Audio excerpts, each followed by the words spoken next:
right, so to do this, I'm going to do two solutions. One simple and one more advanced. Now for the simple solution, we need to experiment a little bit with the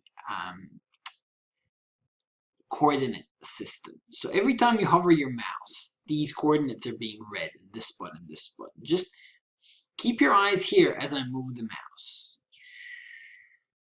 So what we're going to do is we're going to make, say, 5 different locations of coordinates, and we're just going to separate them by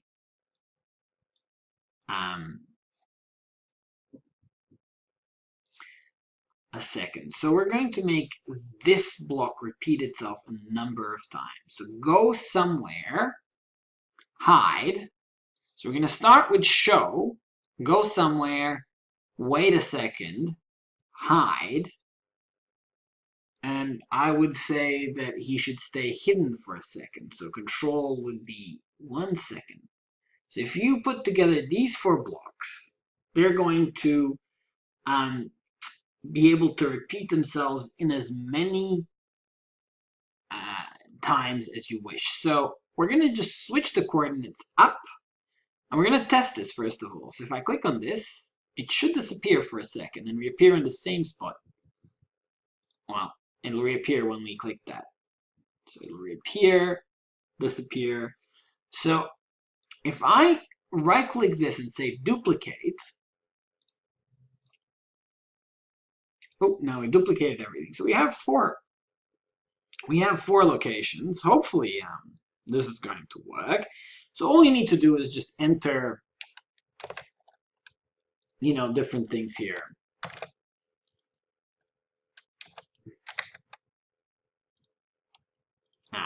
Y shouldn't go above 180 really, so we're going to go 150, 0,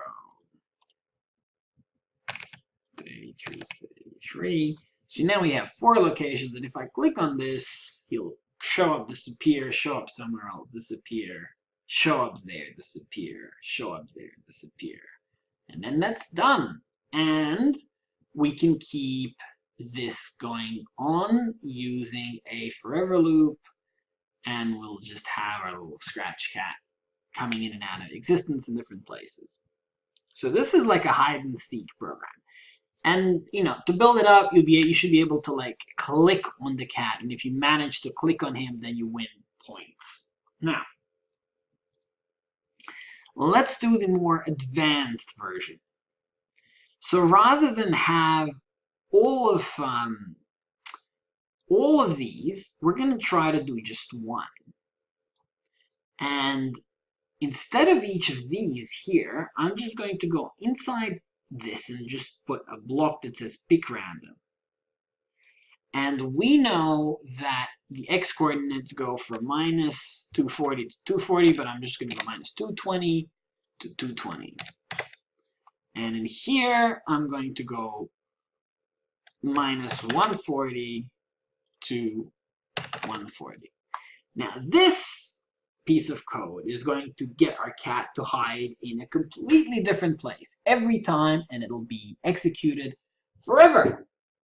And it is kind of cool, and we're going to later develop this into a reflex reacting game where you have to see the cat, find him, and click on him in a certain number of times, and that's going to keep score. All right, on to the next challenge.